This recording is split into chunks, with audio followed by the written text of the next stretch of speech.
warahmatullahi wabarakatuh. Alhamdulillahilladzi arsala rasulahu bil huda wa dinil haq liyudhhirahu 'ala dini kullih walau karihal musyrikun. Asyhadu an la ilaha illallah wahdahu la syarikalah wa asyhadu anna Muhammadan abduhu wa rasuluh. Qala Allah ta'ala fil Qur'anil Karim, a'udzu billahi minasyaitonir rajim. Inna a'tainakal kautsar fasholli li rabbika wanhar. Tiada kata yang lebih indah kecuali alhamdulillahirabbil alamin sebagai ungkapan syukur kita kepada Allah karena kita masih diberi begitu banyak nikmat. Pada pagi menjelang siang ini kita diperkenankan oleh Allah untuk bertemu dengan media ini. Teriring harapan dan doa semoga pertemuan kita yang singkat ini bermanfaat bagi kita dan bernilai ibadah di hadapan Allah Subhanahu wa taala.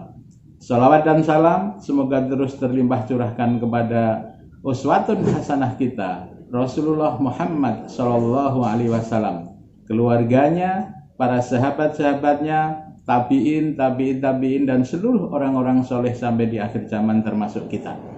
Tak lupa pada pagi menjelang siang yang indah ini kami sampaikan, marilah kita terus meningkatkan kualitas diri kita, kualitas iman kita kepada Allah, dan tentunya nanti bermuara pada meningkatnya kualitas takwa kita kepada Allah.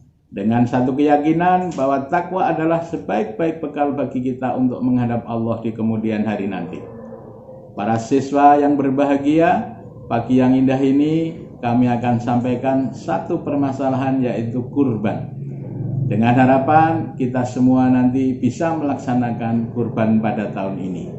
Anak-anakku, kalau ada sedikit saja kita akan jiwa berkorban kita menurun, marilah kita ingat kepada para guru besar dalam ilmu berkorban. Kita bisa melihat bagaimana Ibrahim beserta anak dan istrinya semuanya bisa melaksanakan kurban dengan sebaik-baiknya. Maka dikala kita menurun semangatnya akan berkorban, ingatlah keluarga itu. Bagaimana tidak? Ibrahim seorang bapak yang begitu rindu akan kehadiran anak waktu itu. Usianya sudah tua, tapi ternyata Allah mengabulkan doanya. Ibrahim dimudahkan untuk mendapatkan seorang anak, dan anaknya anak yang luar biasa. Wajahnya ganteng, manut, pinter, taat kepada orang tua. Nah, dalam kondisi yang seperti itu, Ibrahim dicoba oleh Allah, diingatkan kembali bagaimana jiwa berkorban Ibrahim. Karena apa? Dulu Ibrahim adalah seorang nabi yang kaya raya. Suatu hari ada seorang tamu minta bantuan dia, minta disumbang karena dia seorang musafir. Dia minta seekor kambing. Maka Ibrahim menjawab, silahkan pilih kambing saya.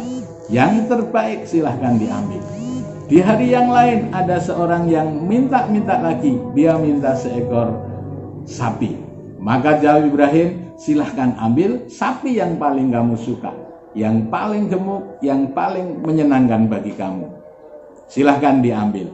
Itu dua kali cobaan yang didatangkan kepada Ibrahim. Kemudian Ibrahim sampai terucap, jangankan sapi, jangankan kambing, andaikan saya diberi seorang anak, diminta oleh Allah, akan saya berikan. Maka pada saat itu Ibrahim diingatkan oleh Allah untuk memenuhi janjinya. Ibrahim diperintah oleh Allah untuk menyembelih anaknya dalam mimpi itu. Perintah dalam mimpi untuk menyembelih anaknya. Ibrahim sempat terkaget juga, tapi dia seorang nabi, dia tidak pernah akan berani mengingkari perintah Allah. Dan Ibrahim pun tidak egois, dia tetap memanggil anaknya yang namanya Ismail. Ismail dipanggil oleh bapaknya, diceritakan, nak, bapak diperintah oleh Allah supaya menyembelih kamu. Ternyata jawaban dari Ismail juga luar biasa. Ya, silahkan pak, kalau memang itu perintah Allah, laksanakan. Insya Allah bapak nanti akan mendapatiku sebagai orang yang sabar. Jadi Ismail sudah kuat menunaikan kurban. Dia merelakan dirinya, nyawanya untuk disembelih. Ibrahim merelakan anak yang sangat disayanginya untuk menunaikan perintah Allah. Kemudian bagaimana dengan dua orang istrinya? Ternyata dua-duanya semuanya jago berkorban. Istri pertama pengorbanannya apa? Dia mengizinkan suaminya yaitu Ibrahim untuk menikah lagi.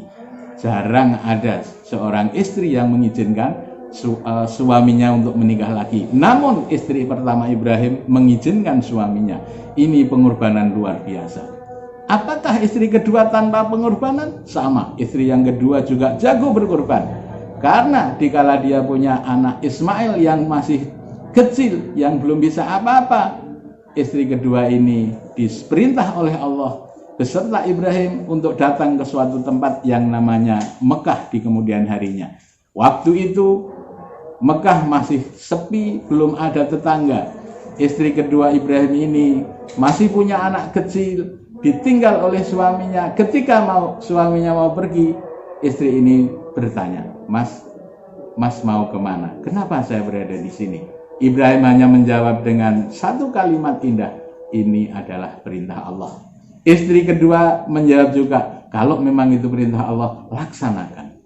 Nah, ternyata anak-anakku, Ibrahim, anaknya yang namanya Ismail, dua istrinya, semuanya jago berkorban. Maka dari itu, dikala kita jiwa berkorbannya turun, mari kita ingat kembali kisah indah ini. Harapannya apa? Kita akan menunaikan kurban tidak hanya sehari dalam setahun, tetapi kita mestinya memiliki jiwa berkorban 365 hari dalam setahun. Berarti kita siap berkorban setiap hari. Nah, kita sebagai siswa tentunya akan mengorbankan kesenangannya untuk meraih cita-citanya. Demikian anak-anakku, yang sedikit ini semoga bermanfaat bagi kita bersama. Wa qur rabbikfir warham wa anta khairul rahimin. Kurang lebihnya mohon maaf. Wassalamualaikum warahmatullahi wabarakatuh.